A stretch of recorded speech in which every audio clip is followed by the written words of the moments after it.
Donc, bonsoir et bienvenue à tous pour cette boussole de l'ESP qui, pour commencer, je voudrais remercier l'ESP d'Aquitaine et l'Autonome de la Solidarité Laïque qui sont les partenaires de cette manifestation et qui donc contribuent au financement de cet événement. Remercier aussi nos deux intervenants qui viennent pour l'un de Paris, pour l'autre de Normandie, et qui donc sont venus jusqu'à nous ce soir pour nous parler du thème « Enseigner la laïcité et les faits religieux, programmes officiels, pratiques ordinaires et actions innovantes ».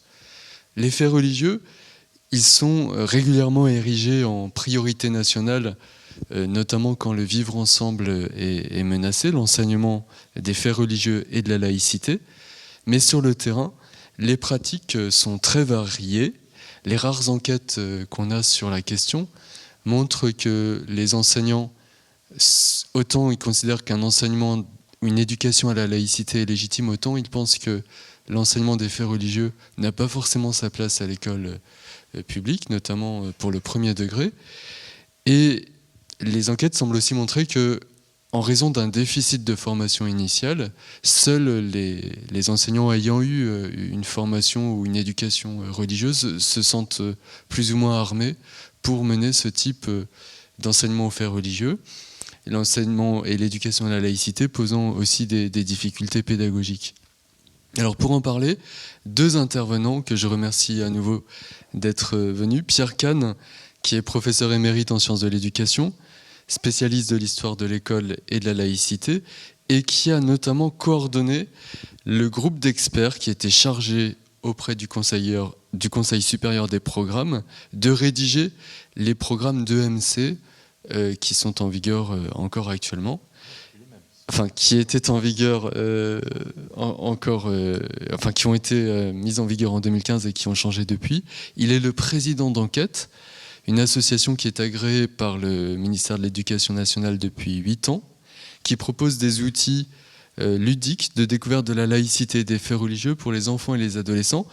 Et c'est Marine Quenin qui a fondé cette association. Alors Marine Quenin est entrepreneuse sociale, diplômée de Sciences Po, et elle a fondé Enquête, dont elle est aujourd'hui la déléguée générale, après avoir constaté que sa fille aînée ignorait tout du fait religieux.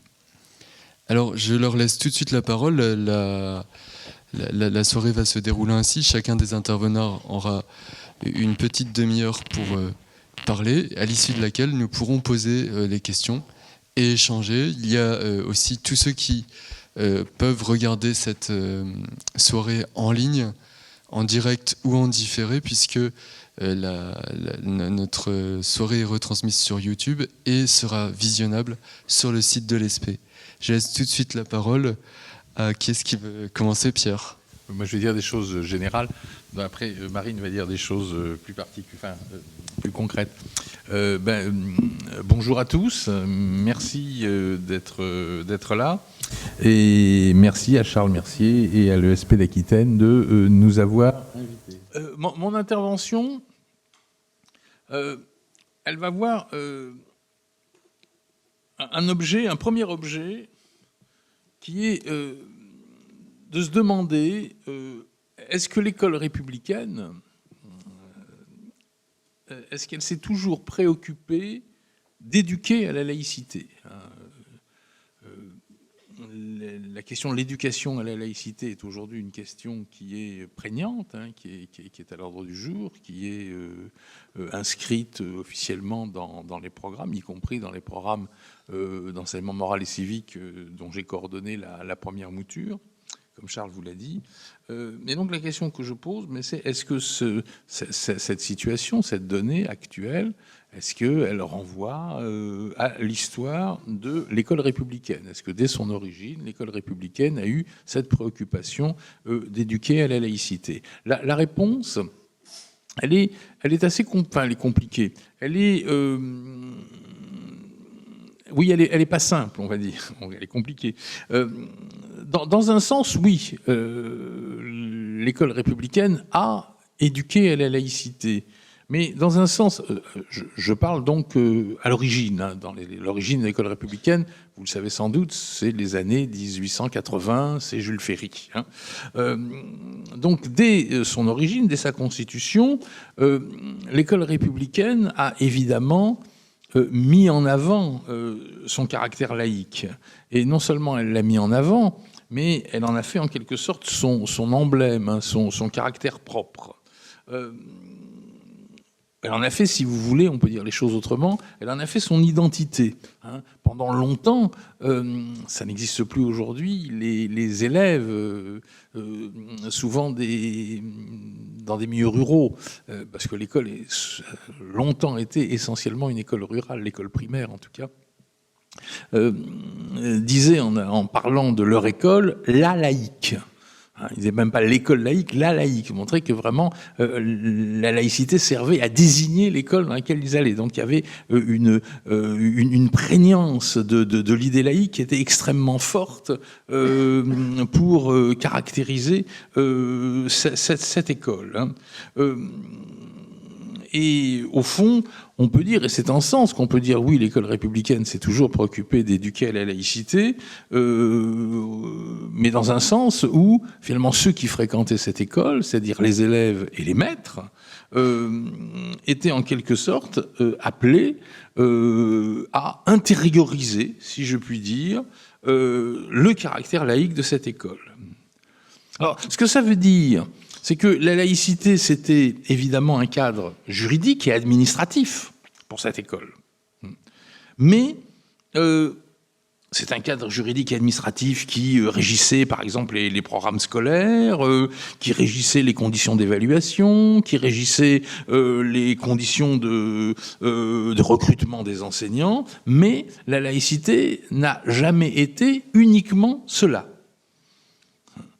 Elle a aussi été, et j'y insiste donc dès ses commencements, et peut-être même surtout à ses commencements, hein, elle a toujours eu, si je puis dire, une dimension profondément éducative.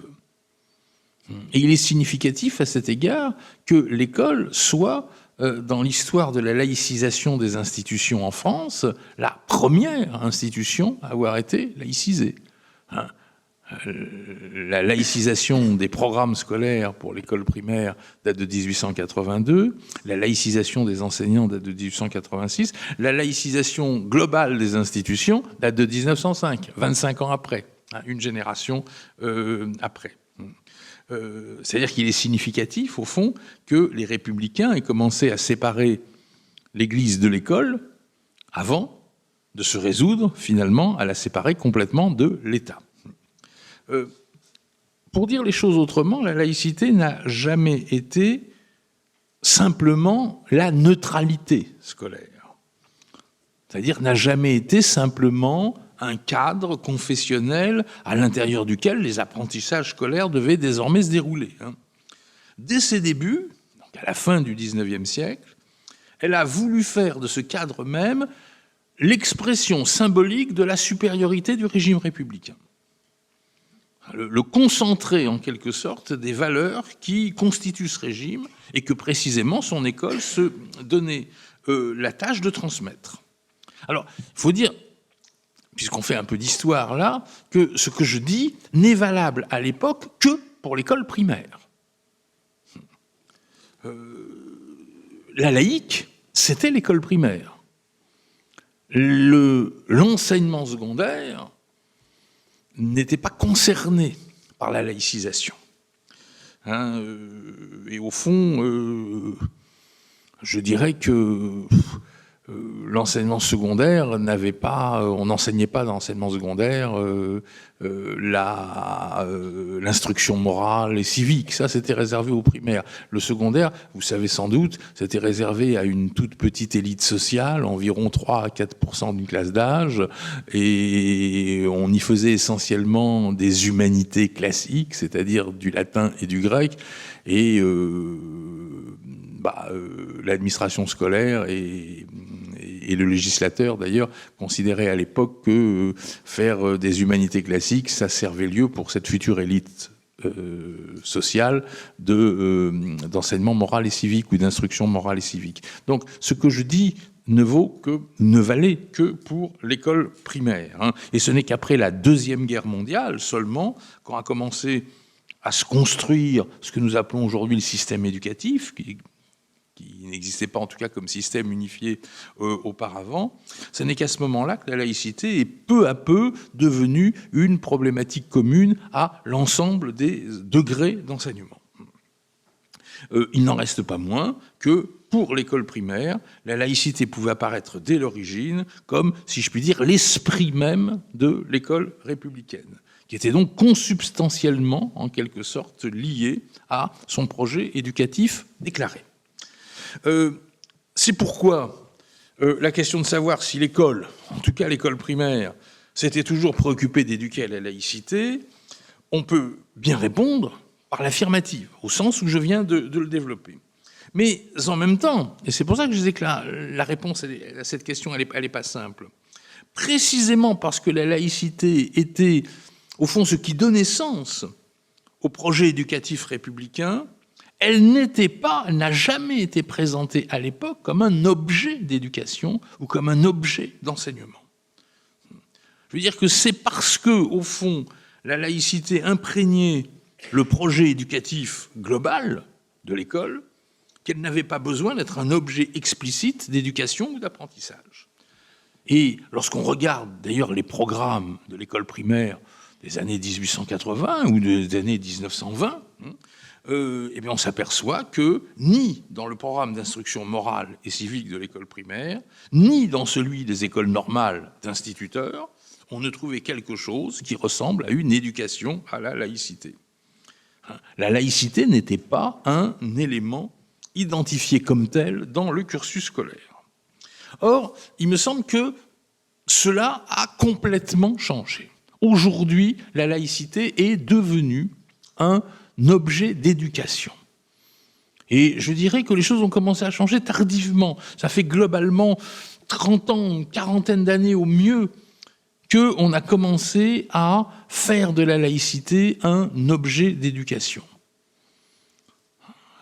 Je renvoie à cet égard, j'en parlerai beaucoup plus précisément tout à l'heure, enfin un peu plus précisément tout à l'heure, parce que j'aurai pas trop de temps, notamment au premier rapport sur l'enseignement des religions à l'école, l'enseignement des faits religieux à l'école plutôt, qui date de 1989, qui était dû à un professeur d'histoire universitaire et recteur de l'Académie de Besançon, Philippe Joutard, où à ce moment-là, on voit apparaître l'idée qu'on peut se soucier d'éduquer à la laïcité. Et c'est encore plus présent dans le second rapport sur l'enseignement religieux, sur l'enseignement des faits religieux, pardon, excusez-moi, j'ai encore fait le même lapsus, qui est le rapport de Régis Debray en 2002.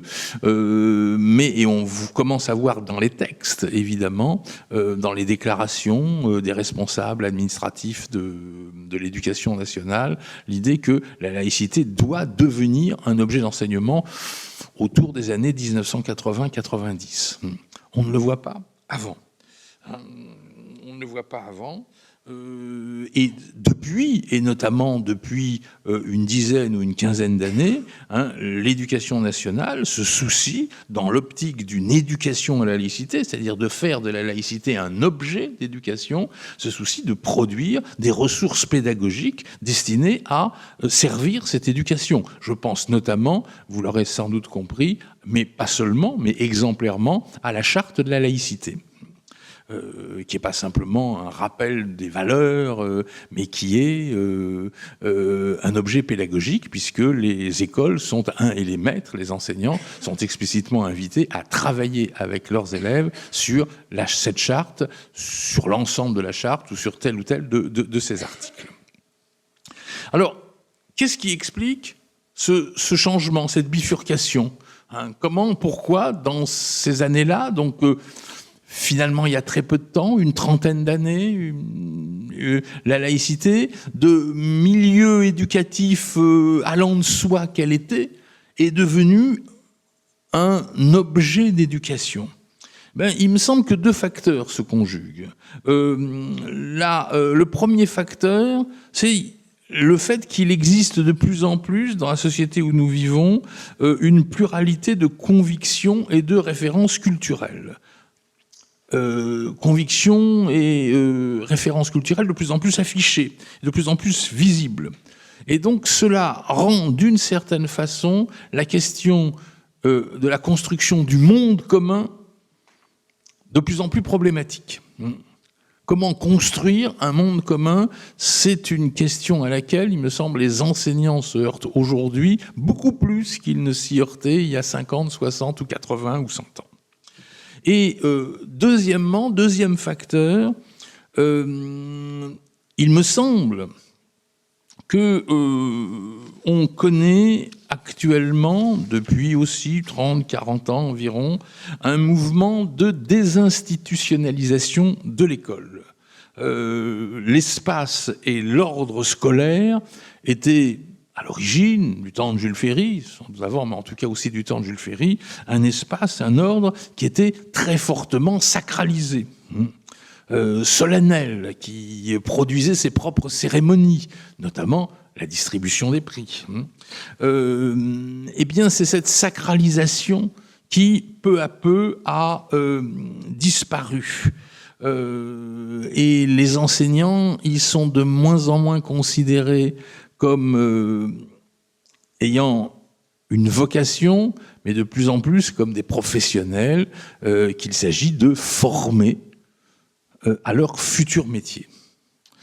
Dans une telle école désacralisée, professionnalisée, ouverte à la diversité, la laïcité a cessé d'être la donnée structurante qu'elle était auparavant. Elle a cessé d'être un présupposé institutionnel, en quelque sorte, qu'on pouvait repérer dans la vie ordinaire des écoles et des établissements scolaires, enfin surtout des écoles primaires. Effectivement, les cérémonies républicaines comme la distribution des prix dont je parlais tout à l'heure en est un exemple. La laïcité cesse, au fond, d'imprégner le milieu éducatif que constitue l'école. Les écoles, vous savez, Péguy, dans le fameux texte où il parle des hussards noirs de la République, d'ailleurs ils n'emploient jamais l'expression hussards noirs de la République. Il dit de temps en temps qu'ils sont vêtus en noir, de temps en temps qu'ils sont des hussards, mais l'expression hussards noirs n'existe pas dans le texte de Péguy, d'où cette référence est extraite. Mais dans ce même texte, Péguy parle, parce que les hussards noirs en plus c'était pas les enseignants, c'était pas les maîtres, c'était pas les instituteurs, c'était les apprentis instituteurs, c'était les normaliens. Qui avait effectivement un costume, et c'est pour ça que le costume était noir, c'est pour ça que d'où l'expression hussard noir. Les professeurs, enfin les instituteurs, ils n'avaient pas un uniforme quand ils allaient enseigner. Ils avaient la blouse grise à la rigueur, mais ils n'avaient pas d'uniforme. Enfin bref, dans ce même texte, Péguy dit des écoles normales qu'elles étaient, donc Péguy, le texte date de 1910, qu'elles étaient des foyers de laïcisation. Et bien c'est précisément ce qui s'est perdu d'une certaine façon. Les écoles normales et les écoles, d'une manière générale, ne sont plus des foyers de laïcisation. Et c'est précisément parce qu'elles ne sont plus ces foyers de laïcisation qu'a pu naître le projet, si je puis dire, d'éduquer à la laïcité.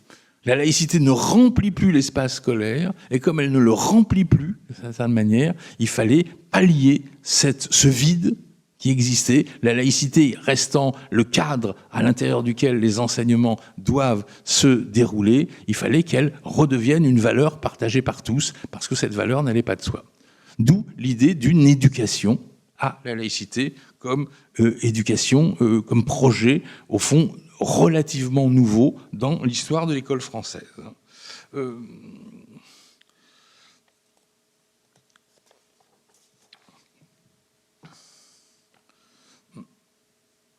Bref, et c'était le premier moment de mon intervention, ce que j'ai voulu montrer, c'est que la disparition ou l'affaiblissement de l'école comme institution a fait que l'école cesse de plus en plus d'être un foyer d'éducation laïque et que cela entraîne, au fond, quelques conséquences majeures.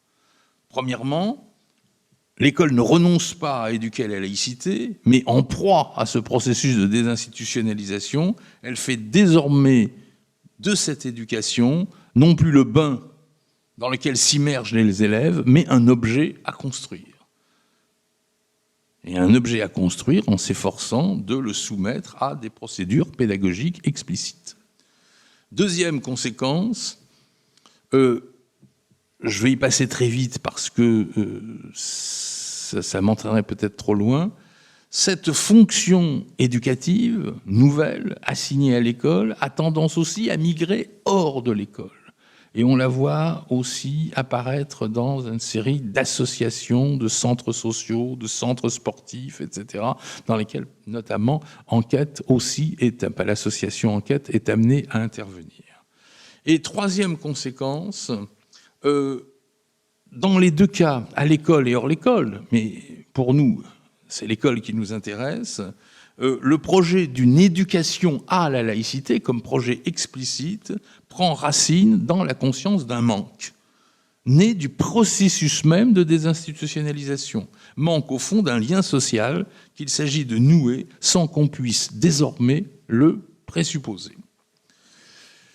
J'en arrive à la deuxième aspect de mon intervention, c'est au fond, et en posant la question suivante, comment déterminer les conditions qui peuvent permettre à une telle éducation à la laïcité d'atteindre son but, c'est-à-dire, au fond, renouer un lien social qui aujourd'hui apparaît problématique.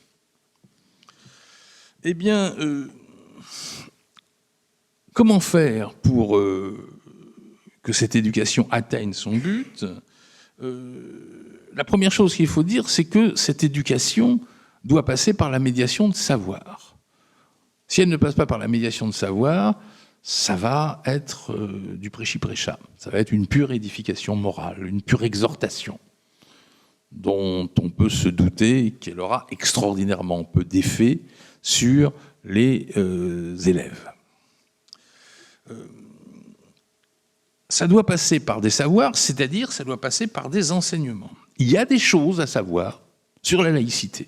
Il y a des choses à savoir relativement à son histoire, il y a des choses à savoir relativement à ses dispositions juridiques, il y a des choses à savoir relativement à ses grands acteurs, si je puis dire, ses penseurs, les hommes politiques qui l'ont porté. Il y a un certain nombre à savoir relativement aussi à la philosophie qui l'anime, etc. Il y a un certain nombre de choses qui concernent effectivement et qui mobilisent des savoirs et des disciplines enseignées à l'école. L'histoire, et puis des disciplines qui ne sont pas aussi enseignées à l'école. L'histoire, la philosophie, c'est enseigné à l'école. Le droit, ça ne l'est pas. Mais enfin, bon, ça c'est un autre problème. Mais d'un autre côté, enseigner la laïcité, éduquer à la laïcité, c'est pas simplement enseigner des savoirs relatifs à la laïcité. C'est une condition nécessaire, mais ce n'est pas une condition suffisante. Il s'agit de faire de cet enseignement quelque chose qui est au service d'une éducation. C'est-à-dire qu'à travers ces enseignements, il s'agit de faire comprendre et partager aux élèves la valeur de l'idéal laïque. Donc il y a bien quelque chose là qui doit aller au-delà des enseignements, mais d'une certaine façon, on pourrait peut-être dire ça de tous les enseignements. Quel que soit l'enseignement dispensé à l'école, de mon point de vue, ces enseignements servent à un certain nombre de projets éducatifs globaux. Et que les enseignements ne sont pas les mêmes, ni dispensés de la même manière, selon que les projets éducatifs de l'école dans lequel ils sont dispensés changent. Ce qui peut être le cas d'un pays à l'autre ou d'un moment ou un autre de l'histoire. C'est-à-dire qu'au fond, il s'agit de donner à cet enseignement, à ces savoirs, une orientation, si je puis dire, morale et civique. Et c'est précisément à ce point que nous rencontrons, me semble-t-il, l'enseignement du fait religieux, ou l'enseignement des faits religieux. Décidément, je crois que pas une seule fois, depuis que j'en parle tout à l'heure, je suis arrivé à donner immédiatement l'expression exacte. Et ce que je voudrais défendre, pour finir, c'est l'idée que l'enseignement des faits religieux, je suis content, je suis arrivé à le dire, que l'enseignement des faits religieux est un moyen privilégié, ce n'est pas le seul moyen, mais c'est un moyen particulièrement intéressant, on va dire, pour éduquer à la laïcité.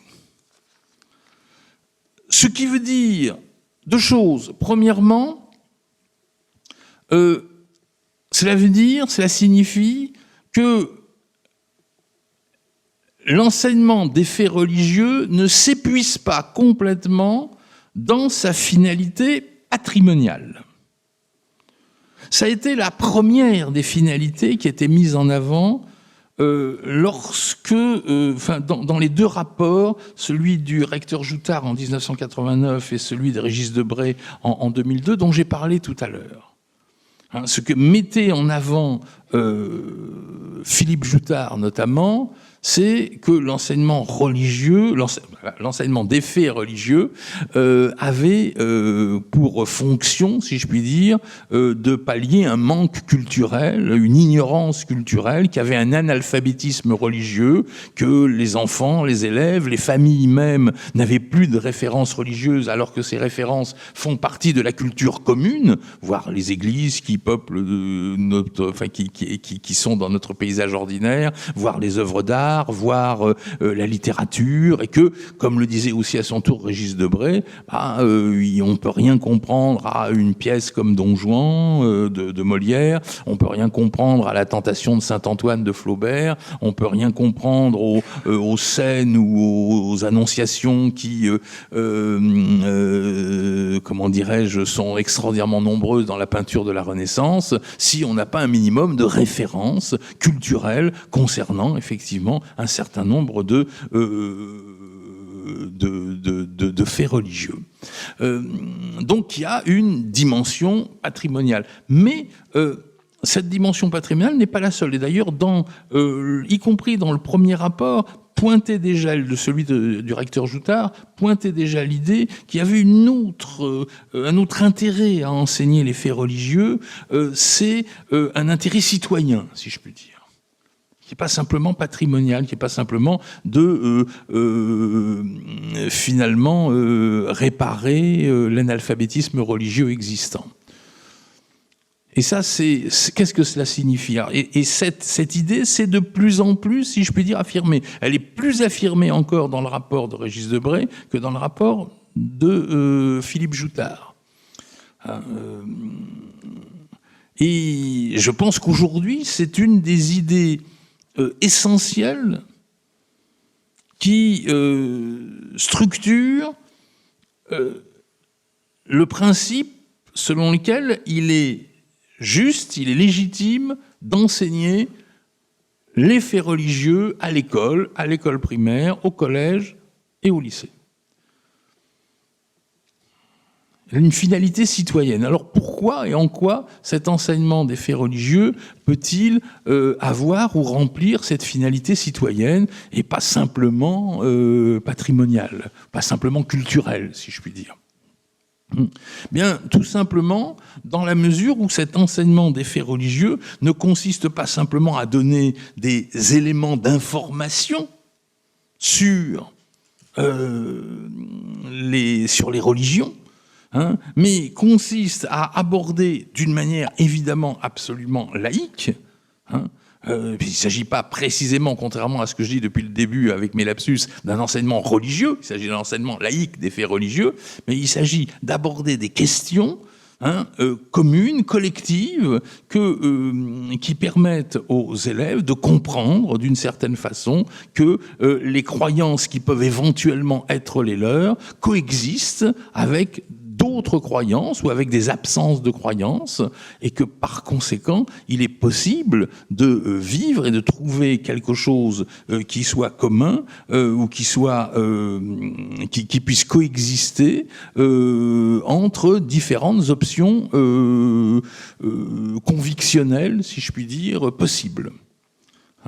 Et c'est précisément en posant des questions comme qu'est-ce que ça veut dire croire, qu'est-ce que ça veut dire ne pas croire, comment est-ce que ça se fait que un tel ne croit pas la même chose que moi alors que ma croyance est particulièrement ancrée, qu'est-ce que c'est qu'un athée, est-ce qu'il croit en quelque chose, est-ce qu'il ne croit en rien, c'est en abordant ces questions collectivement avec l'ensemble des élèves, dont on peut penser qu'ils n'ont pas tous le même type de croyance, ni tous le même type de rapport à la croyance, que pourra se construire, d'une certaine façon, un vivre ensemble, si je puis dire, qui soit laïque, c'est-à-dire qui accepte, et précisément, la coexistence de ces différents modes de croyance ou de ces différentes croyances, et qui arrive à montrer qu'on peut malgré tout trouver, malgré toutes ces différences, quelque chose de commun à nouer entre tous les membres d'une communauté scolaire et par conséquent entre tous les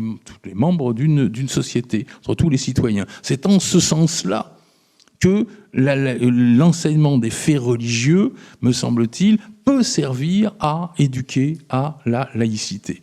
Alors, je vais m'arrêter là, parce que je ne sais pas si mon temps est... C'est parfait. Donc, juste pour résumer, vous voyez, la structure de mon propos, hein, premièrement, éduquer à la laïcité, c'est d'une certaine façon un projet nouveau, il y a 30-40 ans.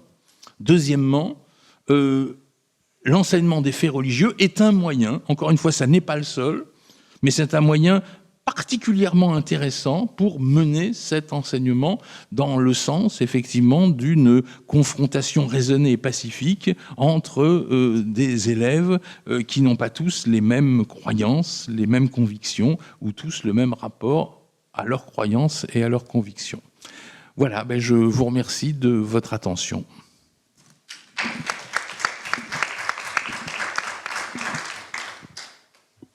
Merci beaucoup pour cette présentation extrêmement stimulante qui ne manquera pas de susciter des questions, je l'imagine, dans un deuxième temps. Mais pour l'instant, je laisse tout de suite la parole à Marine qui va nous parler de cette association Enquête qui articule d'une manière originale l'enseignement du fait religieux et la laïcité. Merci. Plus que vous en parlez, je propose de vous montrer quelques outils, alors assez rapidement parce que j'ai qu'une demi-heure, donc je vous prie de m'en excuser par avance, mais dans des champs un peu différents, essayer de vous montrer à la fois comment on peut le faire, quel lien avec les disciplines et comment ça peut se dérouler en classe avec un outil à destination des cycles 3 qui s'appelle l'Arbre à défis, qui est un jeu à la fois collaboratif et compétitif où les élèves ont par équipe des défis à relever, où collectivement, ils doivent construire un arbre que vous voyez là, qui doit être le plus grand et le plus touffu possible, et compétitif parce qu'ils sont répartis par équipe, chaque équipe a une couleur, et chaque fois qu'elle va gagner un point, elle va transformer ce point-là en pièce de l'arbre. J'ai volontairement choisi que 2 cartes sur les 70 que compte le jeu pour essayer de vous montrer 2 choses différentes, et je vous montrerai peut-être un autre outil aussi si j'ai le temps qui passe par les dessins animés pour pouvoir aborder ces questions. Normalement je vous fais travailler, mais là c'est moi qui ai préparé les jeux. Première carte, je ne sais pas si vous voyez tous. Même au fond, vous voyez ou pas? Athéisme. C'est un jeu, je ne sais pas si vous connaissez le jeu du dictionnaire? Non? C'est pas grave. Les élèves, par équipe, ils ont cette carte-là. Au verso, vous avez une petite définition. Ils doivent construire par équipe 3 définitions. Une vraie, 2 fausses. Vous voyez comment, la petite aparté, on est dans le champ de la maîtrise de la langue, en construction d'une phrase, compréhension à la lecture de ce que ça implique, construction d'une définition dont la syntaxe doit être parfaite, dont la précision du vocabulaire aussi doit être choisie, parce que parfois quand on change un mot dans une phrase, elle devient fausse. Donc je vais vous donner 3 définitions pour ce mot-là.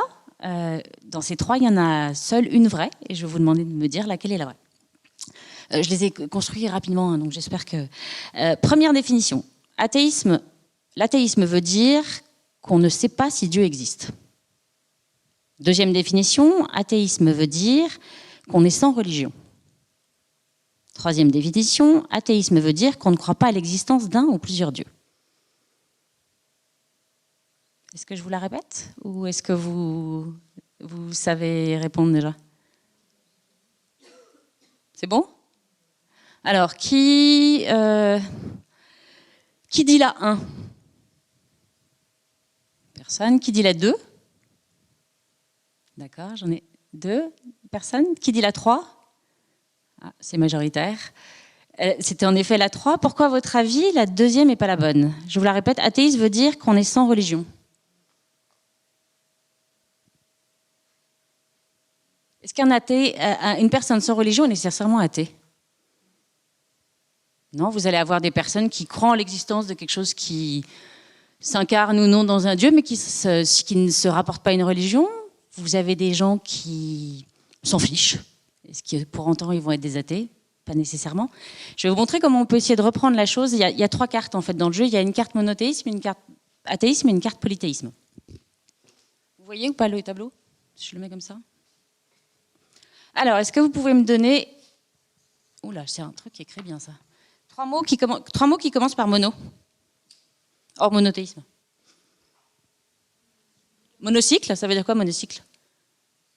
Un vélo à une seule roue. Monologue, ça veut dire quoi? Un seul discours, une personne qui parle toute seule. Monoplace, ça veut dire quoi? Une seule place, donc on comprend assez vite que mono veut dire un seul. Les enfants vous trouvent assez vite quand vous leur demandez, ils vont vous trouver Monopoly. Ça m'a un peu perturbé la première fois, mais en fait c'est un mot anglais. Le mot français, c'est monopole. Et un monopole, c'est une entreprise qui a le marché d'un bien ou d'un service. Ils vous trouvent assez souvent, quand il y en a dans leur ville, Monoprix. Et en fait, Monoprix, c'était Uniprix, c'était le magasin à prix unique. Donc ça fait sens aussi. Et ils vous trouvent très très souvent, et je l'aime beaucoup, moi, cette définition-là, ce mot-là, je ne sais pas s'il est dans le dictionnaire, mais je pense qu'il y rentrera, monosourcil. Qui est en fait assez cohérent parce qu'on voit très bien ce que ça veut dire. Donc on comprend avec eux assez vite que mono veut dire un seul. Et si vous lui rajoutez, si j'arrive à ouvrir ça, une racine, j'écris mal, je vous prie de m'excuser, théos, donc théisme, théos voulant dire Dieu en grec, que veut dire monothéisme? Une religion, on croit en un seul Dieu, comme par exemple christianisme, judaïsme, islam. Alors, vous me donnez des exemples de religions actuelles. Est-ce qu'il y a des religions monothéistes qui ont disparu, selon vous? Alors, on m'a donné un exemple, j'en cherchais nombreux, on m'a donné un exemple récemment. Visiblement, au sein de la période égyptienne, vous avez un moment dans ce polythéisme égyptien où il y a un dieu qui est devenu majoritaire, le dieu Ra, et donc une forme de monothéisme qui existait. Je me permets d'insister parce que c'est un moyen de montrer que les religions, elles ne sont pas fixes. Elles existent, elles peuvent disparaître, elles peuvent se transformer. Même jeu, polythéisme. Est-ce que vous pouvez me donner des mots qui commencent par poly? Polyglotte, ça veut dire quoi? Plusieurs langues. Polymorphe, plusieurs formes. Pardon? Polyphonie, plusieurs voix. Les enfants vont vous trouver polygone, parce qu'ils le font en maths, donc plusieurs angles. Ils vont vous trouver polycopier, si vous les accompagnez. Salle polyvalente, si aussi ils ont une salle polyvalente dans leur école ou dans la ville dans laquelle ils habitent. Ils peuvent vous trouver aussi policier, politique, être poli, les polypockets aussi. Policier, politique, c'est pas mal d'avoir un dictionnaire à portée de main parce que ça permet d'aller regarder comment ça s'écrit et de voir que en fonction de la graphie, la signification n'est pas la même parce que l'étymologie ne renvoie pas à la même chose. Poly, on comprend assez vite que ça veut dire plusieurs. Et si on met la même racine, j'écris toujours aussi mal, qu'est-ce que ça veut dire? Plusieurs dieux. Est-ce que vous pouvez me donner des exemples de religions où il y a plusieurs dieux? Tout à fait. Religion grecque, égyptienne, romaine. C'est marrant parce que quand on parle de polythéisme, on cite toujours en premier des religions qui ont disparu. Est-ce qu'il y a une religion actuelle qui serait polythéiste? L'hindouisme, tout à fait. Je me permets de réinsister parce que c'est aussi un moyen de leur montrer que les religions évoluent dans le temps, qu'elles ne sont pas fixes. Si on continue, des mots qui commencent par A au sens de A privatif. Analphabète, tout à fait, ça veut dire quoi? Qui est sans alphabet, donc qui ne sait pas ni lire ni écrire. Aphone, généralement quand j'interviens en SP, c'est le premier mot qui sort, bizarrement. Ça veut dire quoi? Sans voix, sans son, tout à fait. Quelqu'un qui est sans normalité?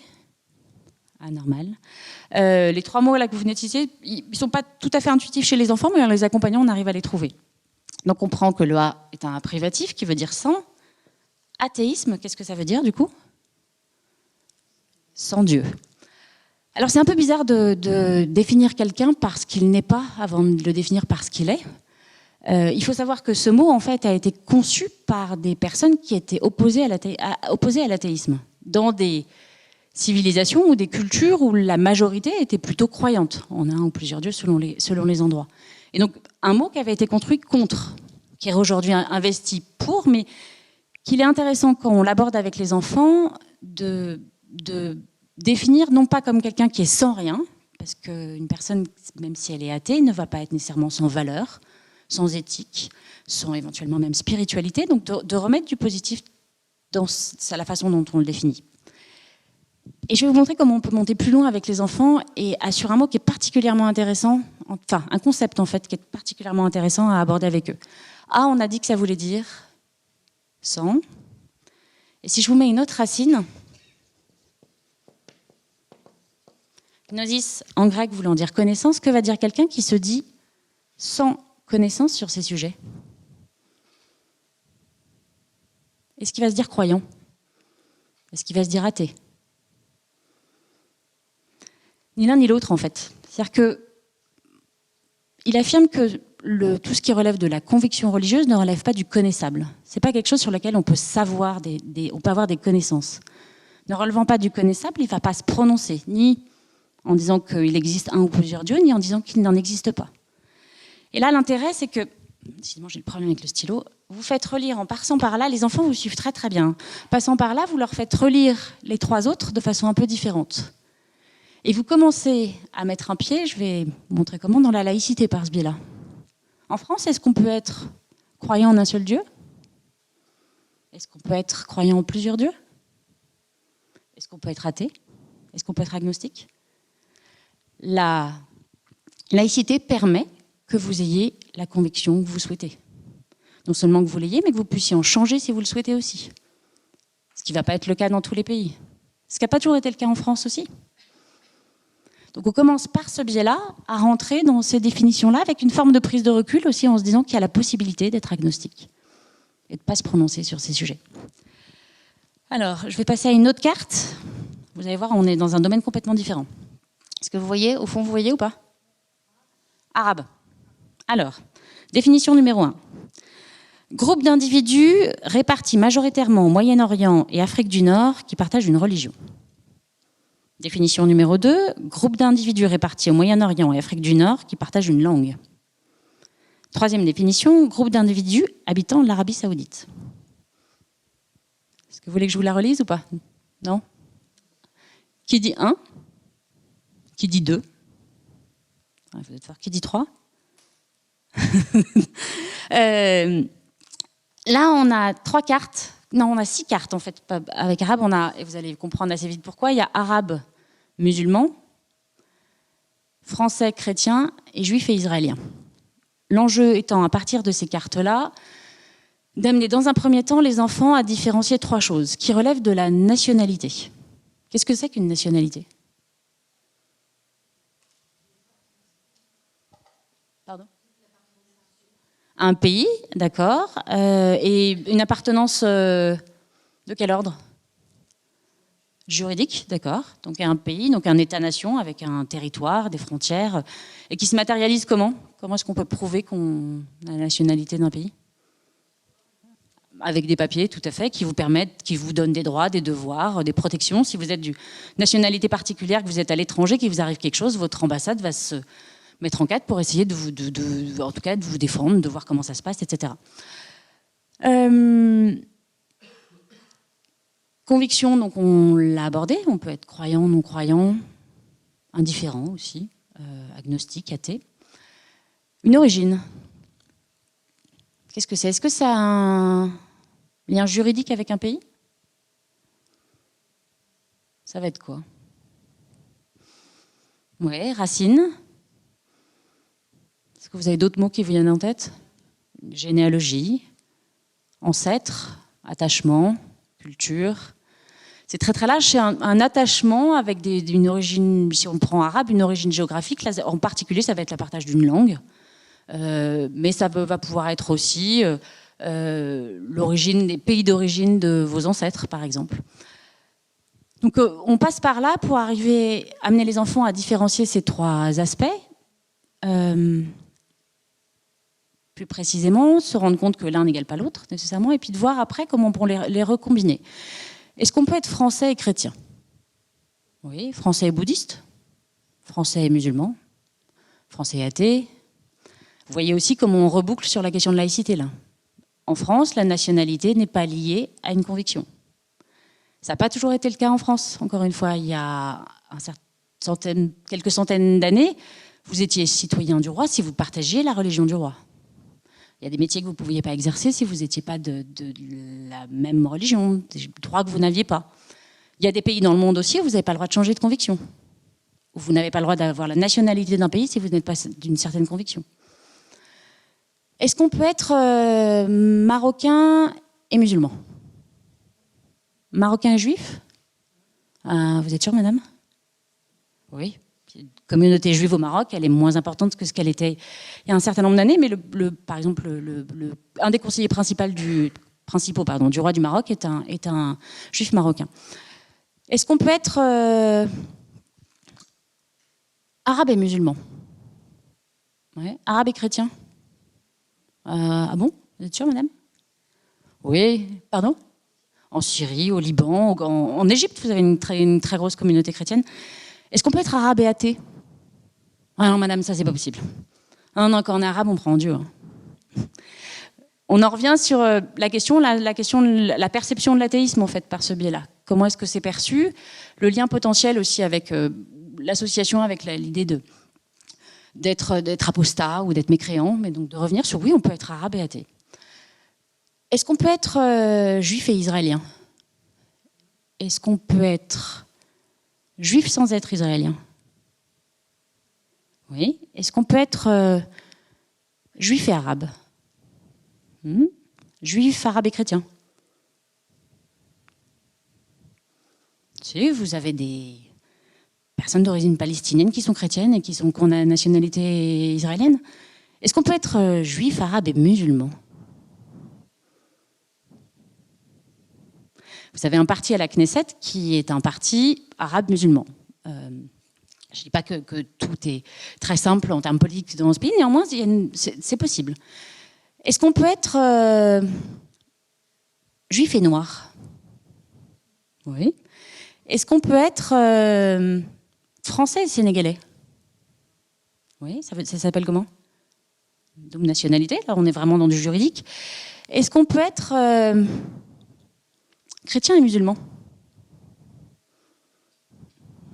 Ah. Oui, non? Alors moi, madame, en fait, ouais, je pense que oui, parce que moi, ma copine, sa mère, elle est chrétienne et son père, elle est musulman, donc elle est les deux. Hein. Alors là, vous avez deux choses à différencier. Vous pouvez être d'une double culture et avoir un attachement à ces deux cultures-là parce que vous avez été élevé dans ces deux cultures, que vous avez célébré un certain nombre de fêtes. Et après, en termes d'adhésion, en termes de dogme ou autre, ça va être compliqué d'adhérer à deux dogmes différents. Si on est sur l'islam et le christianisme, la figure de Jésus ne va pas être considérée de la même façon dans les deux religions. Donc compliqué. Et néanmoins, vous sentir appartenir à cette culture et cette histoire-là des deux religions. Je passe un peu au pas de course, mais vous voyez en fait comment... Il y a une première... Non, je vais vous poser une dernière question. Quel est le pays qui compte le plus de musulmans au monde, en termes quantitatifs? L'Indonésie. Donc, si je caricature au pas de course, c'est un pays où les gens, ils ont des têtes d'Indiens. Donc, pas du tout ce qu'on entend ou ce qu'on imagine. Quand on pense musulman en France, la majorité des gens pensent arabe. Le pays qui compte le plus de musulmans est un pays asiatique. Il s'agit donc de repréciser les choses, de aussi les amener à voir comment elles se combinent, et en les amenant à ça, leur montrer qu'on peut être plusieurs choses à la fois. C'est-à-dire que vous n'avez pas à choisir en France entre être français et être musulman. Vous pouvez être les deux, et vous pouvez être plein d'autres choses. C'est-à-dire qu'on est, en tant qu'être humain, animal social, partie de communauté, c'est évident. C'est comme ça qu'on se met en lien, qu'on se sent reconnu, qu'on se sent entouré, qu'on adhère. Néanmoins, on peut être membre de plein de communautés, d'une communauté religieuse, d'une communauté nationale, d'une communauté d'un club de foot, d'un village, d'une association, d'une école, d'une université. Et que ces différentes identités, elles peuvent se combiner. Il n'y a pas besoin d'avoir à choisir, en fait. J'en vois là, je vais vous raconter une anecdote. Dans un des ateliers qu'on animait, je me souviens d'un petit garçon qui, après qu'on a travaillé sur ces questions-là, il disait oui, les Français, c'est ceux qui vont à la messe. Genre, plouf, plouf, on recommence. Les Français, c'est ceux qui vont à la messe, d'accord. Mais alors, il y a bien des Français musulmans ou des Français athées. Les Français athées, ils vont à la messe? Ah non, les chrétiens. Mais qu'est-ce qu'il y avait dans la tête de ce petit garçon qui, en l'occurrence, était noir et musulman? C'est que moi, noir musulman, je suis pas français. Parce que les Français, c'est des Gaulois chrétiens. Je suis volontairement un peu provocatrice. L'idée, c'est de pouvoir dire que en France, la question de la nationalité, elle est déconnectée de cette question religieuse. Et encore une fois, dans l'histoire de France, c'est très très récent. On finit par l'oublier, mais et que en passant finalement, vous voyez, par ces questions-là, où on peut travailler avec un planisphère pour pouvoir montrer les pays aussi sur ces questions-là. Donc on va faire une partie de géographie. On retravaille des définitions importantes, savoir ce qu'on met derrière les mots. Bien utiliser les mots, c'est bien comprendre le monde aussi. Il me reste combien de temps? J'ai déjà dépassé. Je vais peut-être vous revenir sur 2 choses, un peu rapidement du coup, en 5 minutes. En reprenant ce que Pierre a évoqué sur les questions des objectifs de cet enseignement-là. J'aurais pu vous faire jouer sur Jésus aussi, sur Mohamed, sur la Bible, sur le Coran, sur la mosquée ou la synagogue. Il y a plein d'entrées possibles avec plein de disciplines possibles. Notamment au premier degré, l'idée de pouvoir faire du transdisciplinaire à partir de là est juste fantastique parce que vous pouvez faire du français, vous pouvez faire de l'histoire, vous pouvez faire de l'histoire des arts, vous pouvez faire des sciences, les calendriers, vous pouvez faire la rotation des planètes avec. C'est vraiment passionnant.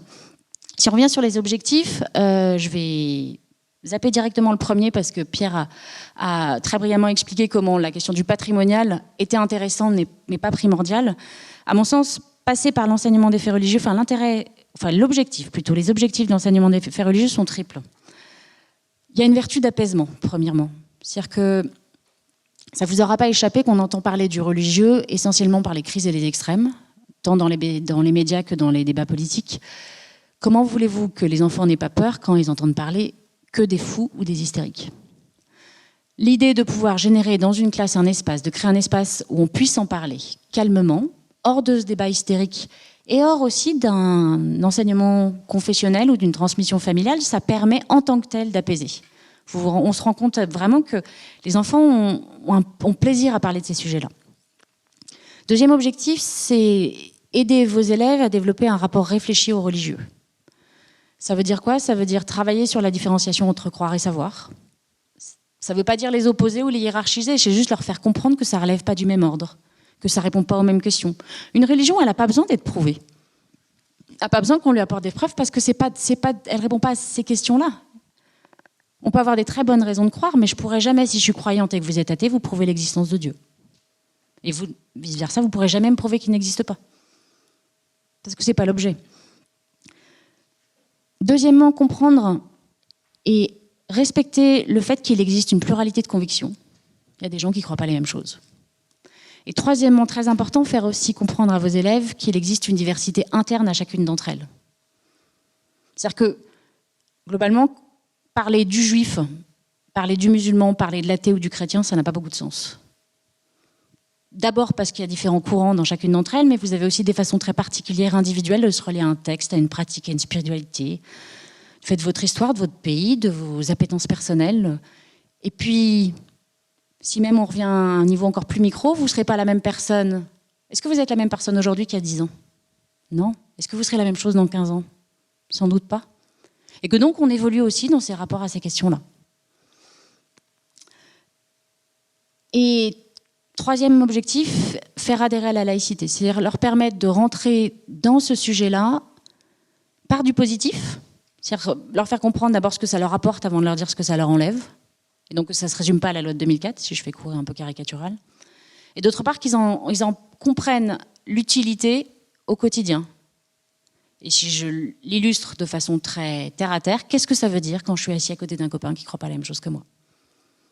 Est-ce que je vais lui mettre mon poing dans la figure? Non, comprendre qu'on peut en parler, qu'on peut comprendre qu'on n'est pas d'accord, qu'on ne sera jamais d'accord, et pour autant qu'on peut en discuter, que c'est intéressant, puis qu'on a des choses en commun. Et là, vous rebouclez sur la question de la laïcité. C'est-à-dire que la laïcité, c'est quoi? C'est de faire en sorte que tout en n'étant pas d'accord, on puisse être assis l'un à côté de l'autre, qu'on ait les mêmes droits, et puis qu'on fasse du commun sur ces questions. J'ai le temps de montrer un dessin animé? Je vous montre juste un dessin animé, du coup. Vince et Lou, je ne sais pas si vous connaissez. Non. Ce sont des outils numériques qui partent d'un dessin animé qui fait jamais plus de 2 minutes, avec des parcours pour pouvoir reprendre en discussion en classe par du débat réglé les différentes questions qui ont été abordées, et généralement un petit jeu à la fin pour pouvoir poser les questions. Je voulais vous montrer celui qui est sur Savoir et croire. Alors il y a une première question où on fait réfléchir les élèves par groupe, et ensuite ce dessin animé que je vous laisse regarder en espérant que j'ai du son.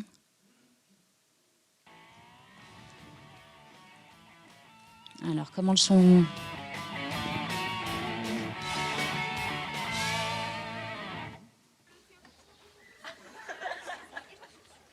Allez, on reprend, silence, moteur.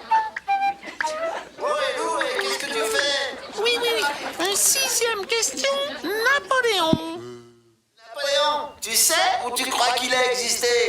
Je sais, c'est sûr ça, il a existé. Ah bon? Parce que tu l'as connu? Très drôle. Ben j'ai lu qu'on avait retrouvé sa brosse à dents. Sa brosse à dents? Et ça existait pas à l'époque. C'est bon, coupé. Suivant. Lou. 7e question, Vince aime Paola. Tu sais où tu crois? Eh oh, c'est quoi cette question? Lou, donne-moi ce papier. Moi, je le sais. Mais qu'est-ce que quoi? Bah oui, Vince, ça se voit. Tu peux pas savoir à sa place, hein? Ouais, ça suffit, coupé. Allez Lou, tire un autre papier. Et pas de blague, hein? 8e question, Dieu. Je sais. Je crois. Bon, pas tous à la fois, hein. On le sait, c'est sûr qu'il existe. Comment ça, on le sait? On peut pas le prouver. Mais toi non plus, tu peux pas prouver qu'il n'existe pas, hein. C'est pas la question. Moi j'y crois, c'est important pour moi. Mais tu peux pas le prouver. Oui, mais toi non plus. Et toi non plus. Oui, mais toi non plus. Oui, mais toi non plus. Toi non plus. Toi non plus. Bravo, je crois que tu pourrais devenir un grand reporter. Ouais, je sais. Savoir et croire, c'est tout un art. Je voudrais d'abord remercier mes parents. Merci à Bob, mon pote, à Paola, que j'aime. Et merci quand même à Lou. J'arrête là. Juste, vous voyez, après, étape par étape, l'idée, c'est de pouvoir... Vous avez vu tout ce qu'on a essayé de poser sur la question du savoir, différents types de savoir, différents types de croyances. Donc, des choses qu'on reprend. Et un dernier plan qui vous permet d'avoir des messages clés.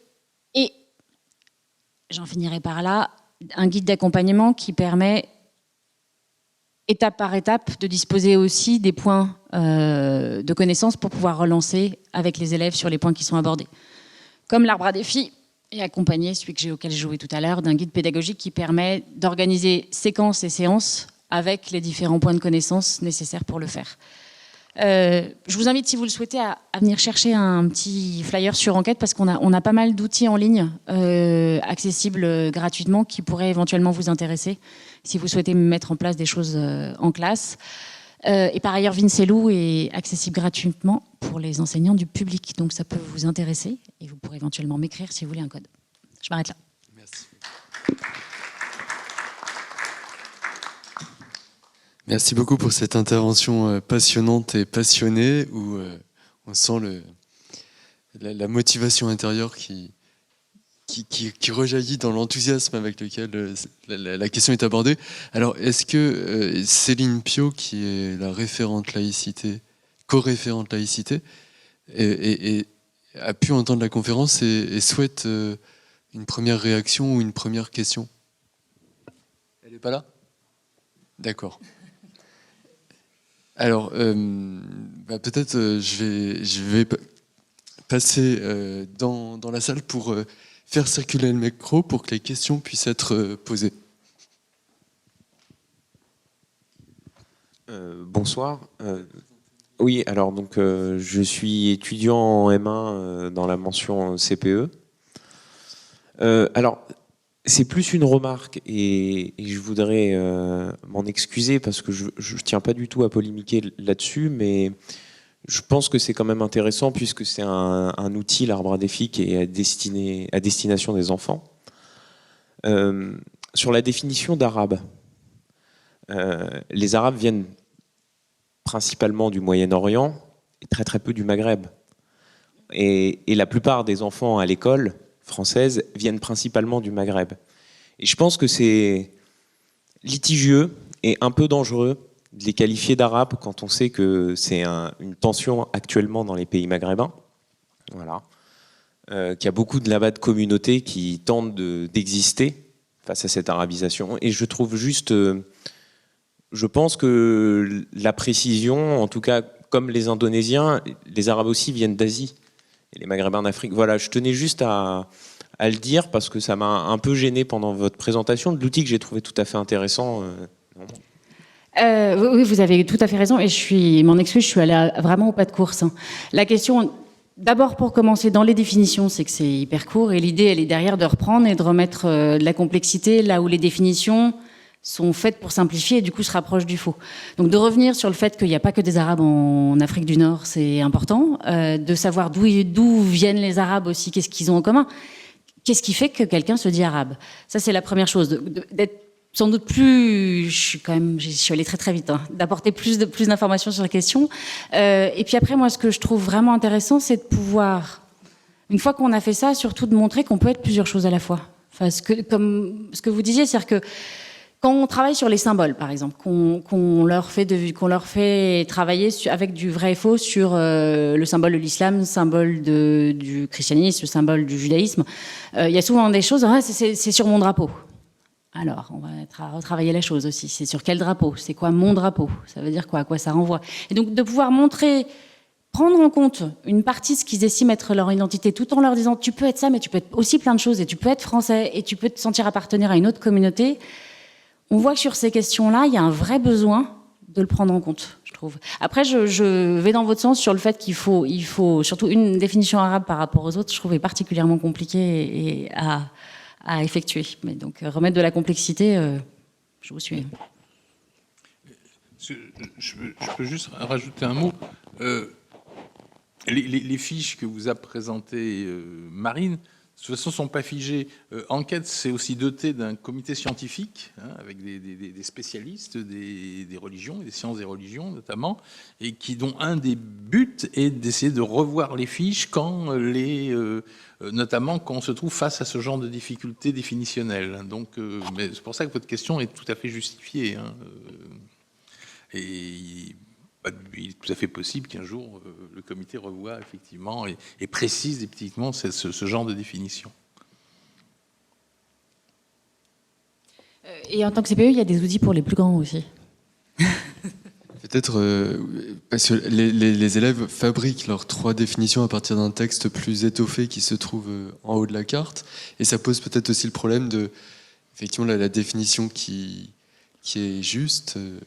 La plus juste n'est pas forcément totalement juste. Effectivement, alors quel est le contrôle que peut avoir l'enseignant par rapport à ces définitions? La question, elle est d'abord de se dire, essayer de faire une définition quand même par rapport à un mot, et après de montrer comment une définition, elle est aussi limitée. C'est-à-dire qu'il faut pouvoir aller au-delà pour toucher à la complexité des choses. Mais pour entrer dans la complexité des choses, il faut poser des bases qui sont souvent à la limite du faux. Enfin, comme quand vous abordez l'histoire au premier degré, vous faites dans la simplification qui nie la complexité. Mais pour pouvoir y arriver, il faut que vous commenciez par là. Donc, il faut rentrer dans la question. Et notamment, moi, je trouve que c'est intéressant de rentrer par les erreurs, de ce qu'ils vont pouvoir mettre derrière ces mots-là pour essayer de comprendre pourquoi ils les mettent, les amener à se questionner pour rentrer dans ces choses plus complexes.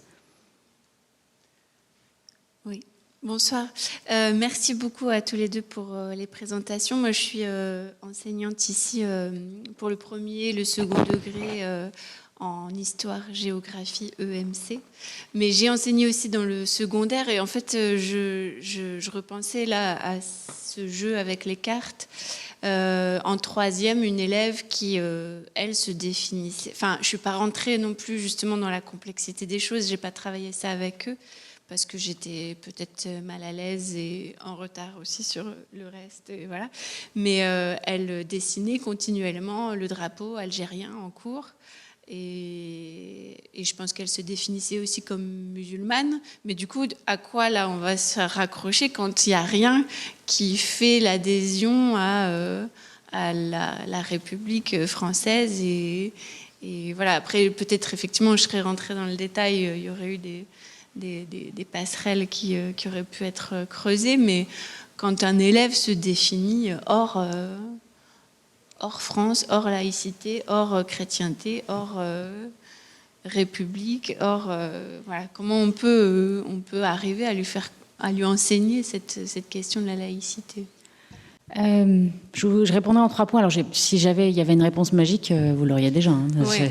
Il y a plusieurs choses. À mon sens, cette éducation à la laïcité par l'enseignement des faits religieux, elle se fait sur la durée. C'est-à-dire que ces questionnements-là, vous n'allez pas faire changer vos élèves, on n'enclenche pas des processus de réflexion en un cours avec un claquement de doigts, c'est évident. C'est des choses qui se mettent sur le long terme. Deuxièmement, côté collège, alors ça je pense que vous le savez mieux que moi, il y a des âges aussi qui sont particulièrement dans l'opposition, dans la revendication contre, parfois provoque, parce que c'est un âge qui se construit, qui se cherche. Et je trouve qu'en tout cas, de notre expérience, la question de le prendre en compte, d'écouter, de poser des questions, de creuser aussi ce qu'on met derrière, c'est cette question du nous qui ressort souvent. Nous, on croit en je sais pas quoi. Alors c'est qui nous? C'est qui on? Et ce que je vous dis, retravailler sur la question de la pluralité, de la diversité interne. Je pense à un exemple d'une petite fille, une élève de CM2, quand on travaille sur arabe, musulman, etc., qui est rentrée par nous, on croit, mais les chiites, c'est des barbares, ils croient pas la même chose, ils croient pas comme il faut. Et en fait, il y avait quand même quelque chose d'une violence folle dans la perception d'une mauvaise croyance chez d'autres musulmans. Et donc de travailler sur le nous, sur qui y a derrière nous, à quoi tu renvoies, est-ce qu'il n'y a pas des façons de croire, est-ce qu'on peut prouver, etc. Ça se faisait pas, encore une fois, pas en un coup.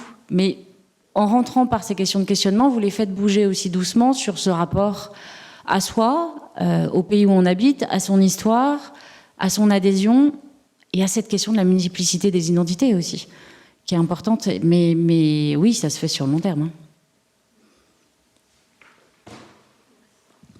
Merci. Une autre question? Mais je continue un peu plus haut sur la question de la nationalité, retravailler sur ce que c'est que la nationalité aussi. Il y a la nationalité juridique, comment elle s'acquiert, à quoi elle renvoie. Il y a la nationalité d'adhésion aussi. On revient sur des questions de ce à quoi on se sent adhérer, on souhaite adhérer. Sophie Carrère, je suis formatrice ici, également CPE, et j'ai exercé 8 ans en REP+, dans la banlieue bordelaise, où la question de la laïcité se pose, et nous avons beaucoup travaillé sur ce thème-là et sur cette éducation A. Et un petit témoignage, en fait, quand on travaille avec les élèves sur ces questions ou sur la question d'identité, ils se définissent en premier. Je suis musulman, en fait. Et après, je suis algérien, marocain, tunisien. Ça arrive en second. Et c'est difficile de travailler ces questions-là, de faire bouger un peu les lignes, parce qu'il y a aussi un conflit pour eux intérieur et un conflit de loyauté avec leur famille. Et du coup, la laïcité telle que nous on l'a définie, ils ne se reconnaissent pas dedans.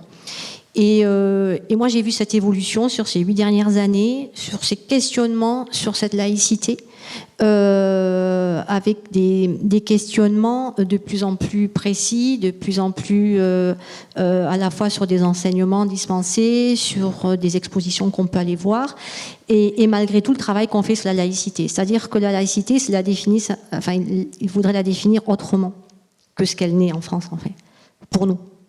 Donc je ne sais pas si dans vos expériences à vous, dans votre association et les outils que vous créez, vous êtes confrontés, enfin j'imagine que oui, à ce type de positionnement plutôt massif et pas du tout minoritaire, enfin moi dans mon établissement en tout cas. Oui, on y est confronté, et même chez des petits, hein, parce que vous dites plusieurs choses. Il y a la question du rapport à la laïcité. Je ne sais pas ce que vous mettez derrière leur définition à eux, mais en tout cas pas une perception positive. Et il y a la question de cette question d'identité, comment je me définis prioritairement. Et encore une fois, retravailler, c'est-à-dire que le prendre en frontal, c'est compliqué, pas très efficace souvent, source de conflit, et que du coup, l'idée de passer par le jeu, par des choses, par d'autres types de définitions, parfois par expliquer, passer par d'autres religions ou d'autres convictions ou d'autres nationalités pour essayer de voir comment ça s'articule, est-ce qu'on peut être quelque chose, d'une origine et une nationalité française, qu'est-ce que ça veut dire, etc., permet d'arrondir les angles, c'est-à-dire de pouvoir refaire travailler sur, encore une fois, qui je suis, à quoi je m'identifie,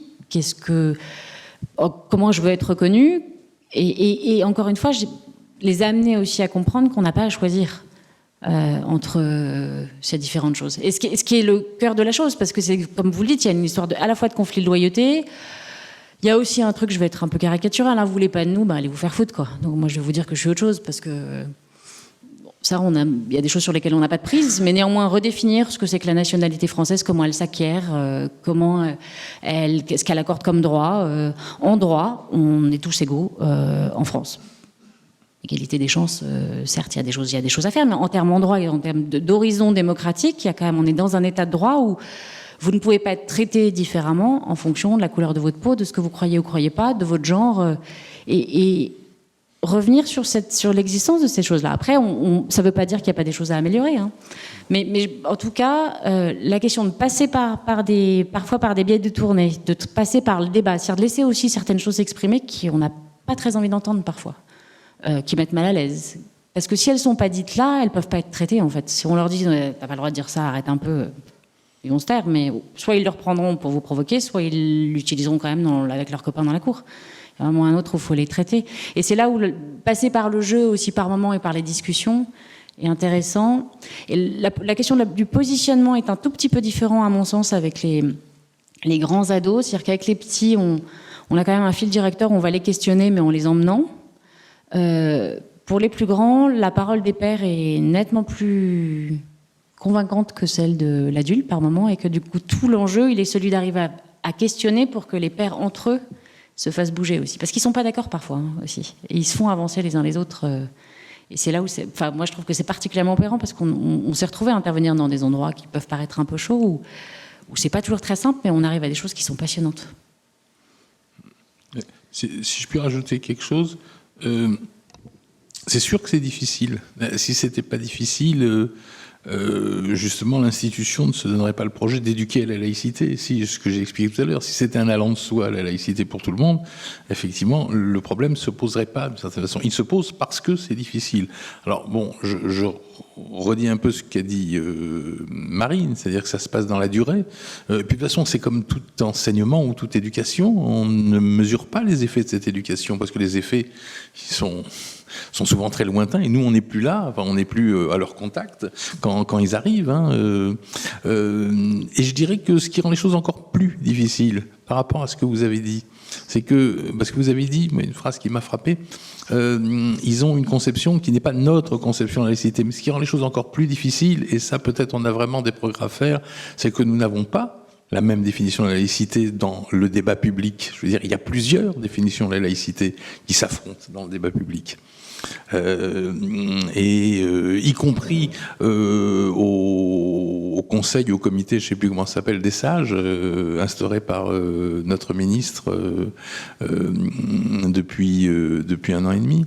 Donc ça rend les choses encore plus compliquées. Regardez par exemple les débats qui ont été suscités, alors c'est une affaire lointaine, qui ont été soulevés par la question du foulard ou du voile à l'école. Il y a des gens qui se sont exprimés et qui n'étaient pas nécessairement musulmans, hein, en disant que c'était par exemple le Conseil d'État, le premier avis du Conseil d'État, en 1989, au moment où les premières affaires du voile ont éclaté, était de dire que ce n'est pas incompatible avec le principe de laïcité. Et en 2004, c'est-à-dire 15 ans plus tard, après pas mal d'affaires du foulard qui ont éclaté dans tel et tel établissement, la loi a dit exactement le contraire. Elle a dit on ne peut pas arborer un signe religieux ostensible à l'école. Donc vous voyez bien qu'il y a des conceptions de laïcité qui rendent effectivement la tâche de l'éducateur particulièrement compliquée, ne serait-ce que tous les éducateurs ne sont pas nécessairement d'accord sur la conception qu'ils ont eux-mêmes de la laïcité. Et je pense que une des façons de progresser dans ce débat, c'est essayer déjà d'obtenir sur cette question un consensus. Mais je parle d'expérience très, très, très difficile. Pour les ados, on a fait un autre jeu à partir de phrases de la vie quotidienne sur est-ce que c'est permis, pas permis, pour pouvoir aborder à la fois l'espace public, l'espace privé, l'école, la question des représentants de l'État, les autres pays, parce qu'il y a aussi une chose intéressante pour revenir sur la laïcité, quand je dis toujours prendre par la bande, aller voir comment d'autres pays qui sont considérés comme des démocraties traitent le religieux dans l'espace, enfin en termes juridiques, c'est intéressant de voir que l'Angleterre, il n'y a pas de séparation entre l'Église et l'État, le chef de l'État et le chef de l'Église, que aux États-Unis, vous avez une séparation, mais vous n'avez pas de neutralité des agents de l'État. Enfin, le président des États-Unis prête serment sur un livre religieux. Donc, de passer par là, c'est aussi un moyen de voir ce que c'est. Pourquoi est-ce qu'on a fait ce choix-là en France? C'est quoi les étapes, encore une fois? C'est pas évident, tant qu'on ne s'est pas penché devant, de voir pourquoi on en est arrivé là. Qu'est-ce qui fait qu'on a choisi de gérer le religieux de cette façon-là en France? Et c'est le fruit de notre histoire, c'est le fruit de la relation avec l'Église catholique aussi. Enfin, il y a des choses intéressantes de repasser par l'histoire. Et puis, encore une fois, moi, je suis désolée, je me répète, mais le passer par parfois des voies détournées est particulièrement intéressant pour pour amener à réfléchir sans rentrer dans du conflit dur tout de suite. Ou en tout cas en frontal, quoi. Non, je voulais juste intervenir par rapport au sujet de la nationalité. Enfin, pour moi, c'est un peu dangereux, je trouve. Enfin, parce que la laïcité, aborder la laïcité, on voit bien qu'il s'agit effectivement de traiter de la coexistence des différentes pensées, des différentes croyances et de rentrer dans l'acceptation de cette coexistence.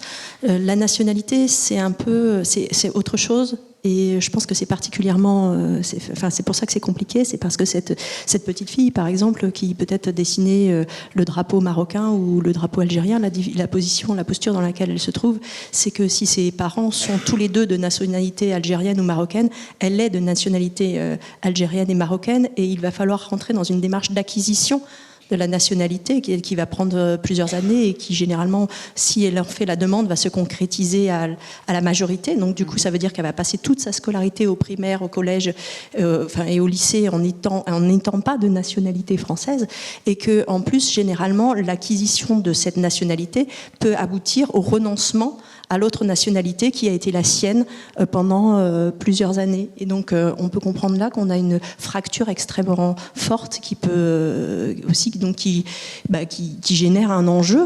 Il y a un enjeu. Il va falloir qu'un jour, elle décide entre être algérienne, de nationalité algérienne, ou de nationalité française. Et donc, c'est quelque chose d'un peu compliqué parfois dans la tête, dans la tête, quoi. Voilà. Oui, je suis d'accord, mais c'est pas pour ça qu'il faut pas l'aborder. Oui, alors j'ai pas dit qu'il faut pas l'aborder, mais n'empêche que elle va être dans cette posture-là, et elle est dans cette posture-là. Et je pense que c'est pas la. Oui, bien sûr, on peut l'aborder, mais il y a quelque chose qui se.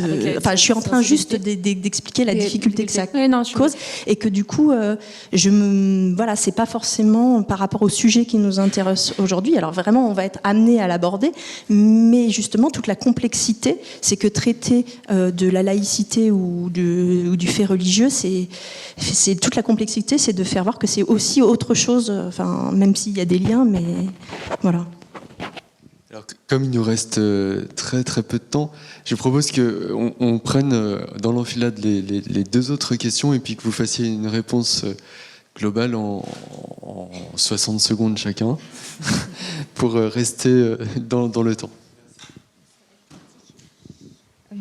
Donc bonsoir. Donc moi je suis professeur d'histoire-géographie EMC et j'interviens aussi dans le cadre de l'ESP et de la formation continue sur la formation à la laïcité et à l'EMC. Et du coup, j'avais une petite question de la part de mes collègues plutôt adressée à Pierre Kahn sur la nouvelle mouture justement en 2018. Un petit peu des petites précisions parce que on a bien compris qu'on reprenait les grands principes du programme de 2015. On reprend les 4 dimensions, il y a des outils spécifiques et en 2018, en voulant rajouter des petites précisions, parfois, nous, ça nous apporte un petit peu un flou. Des fois, on interprète un petit peu. Donc, j'aurais voulu avoir votre avis. En 60 secondes ? Ah ouais, c'est compliqué. C'est pour ça que ça m'a fait sourire, les 60 secondes. Je vais faire bref. Personnellement, je pense que les nouveaux programmes tournent le dos à l'esprit des anciens. Je ne pense pas que ça soit la continuité. le ministère et le Conseil supérieur des programmes ont présenté ça comme une clarification, donc quelque chose qui s'inscrit dans la continuité, parce qu'on clarifie quelque chose, mais on le continue. Mais de mon point de vue, ça l'est pas du tout. Je pense que le nouveau programme, notamment l'insistance qu'il donne l'insistance qu'il a à parler du respect, le mot respect intervient un nombre très important de fois dans le nouveau programme, par le silence assez fort qu'il a sur les dispositifs pédagogiques par rapport à l'ancien programme, et par la référence explicite à la liberté pédagogique des enseignants qui ouvre la voie. On peut faire, y compris des leçons de morale au sens de Jules Ferry, ces enseignants qui se débrouillent dans leur classe. Il est de ce point de vue-là, à mon avis, tout à fait différent du nouveau. Enfin, de l'ancien, je veux dire, il est tout à fait différent de l'ancien, je pense. Hein, donc, je comprends le flou des enseignants s'ils ont commencé à travailler sur l'ancien programme. Le nouveau est autre chose. Le nouveau est autre chose. Après, on en pense ce qu'on veut, hein, mais le nouveau est tout à fait autre chose. La dernière question, en fait, je suis en M1, en premier degré, et je viens compléter les deux remarques qui ont été faites à ma gauche. Donc, parler de la nationalité, est-ce que ce ne serait pas une forme d'atteinte justement à la laïcité? Ce que je veux dire, c'est que la jeune fille qui était en train de griffonner le drapeau de l'Algérie sur son cahier, c'était effectivement, donc vous l'avez parfaitement évoqué, c'est son identité de par ses parents. Mais je vois pas en quoi... je ne vois pas le rapport avec la religion. Vous l'avez dit tout à l'heure, on peut être marocain et chrétien, marocain, juif, marocain, musulman. Donc voilà, moi ça me choque d'entendre personnellement une question de la sorte, puisque pour moi il n'y a pas de lien entre... Enfin, personnellement, voilà, moi je suis marocaine, athée, et je ne vois pas de lien entre la religion et un pays. Voilà, c'était juste ma dernière, juste la remarque. Et vous avez raison. Mais justement, je vous répondrai en deux temps. C'est-à-dire que montrer justement qu'il n'y a pas de lien entre, alors en tout cas pour la France, la laïcité, entre la nationalité française et la conviction, encore une fois, ça n'a pas été le cas tout le temps. C'est-à-dire la question de déconnecter ce que vous êtes en termes d'identité, notamment convictionnelle, de la nationalité, c'est aussi un des gains de la laïcité. C'est-à-dire que la laïcité, elle est arrivée par différentes étapes, et la question de la Révolution française et de la citoyenneté française, elle était nouvelle. Ça, c'est la première chose. Après, la deuxième, elle est plutôt pour permettre d'éviter des erreurs et des raccourcis ou des amalgames. Ce que vous dites très justement que il n'y a pas un lien évident, nécessaire, automatique entre une nationalité particulière et une conviction. Et que cette différenciation, elle est importante à faire parce qu'on n'a pas assigné quelqu'un à son identité. Vous êtes marocaine, vous êtes musulmane, point barre. Ben non, en l'occurrence. Et donc de revenir sur cette question de diversité, on peut être marocain et musulman, mais on peut être marocain et pas musulman. Et des choses où on entend souvent des enfants, sans méchanceté d'ailleurs, par moment dire « Ah, toi, t'es ça ». Bah, peut-être pas. Et donc, en fait, c'est plutôt, à contrario, de déconstruire un certain nombre de raccourcis, d'automatismes, de définition à la place de l'autre, que de repasser par ce biais-là. Donc, vous avez à la fois quelque chose autour de la définition de la laïcité, moi je pense au contraire, et en revanche, quelque chose de déconstruire ce qui peut être associé de façon rapide, stéréotypée et autre. Voilà, ce sera les mots de la fin. Merci beaucoup à Marine Quenin et Pierre Kahn pour leur venue et puis leur présentation passionnante sur cette question que nous aurons l'occasion de continuer à traiter dans le cadre de la formation. Le 9 décembre, journée de la laïcité, donc on est dans la thématique. Et bonne soirée à tous et merci de votre présence. Merci.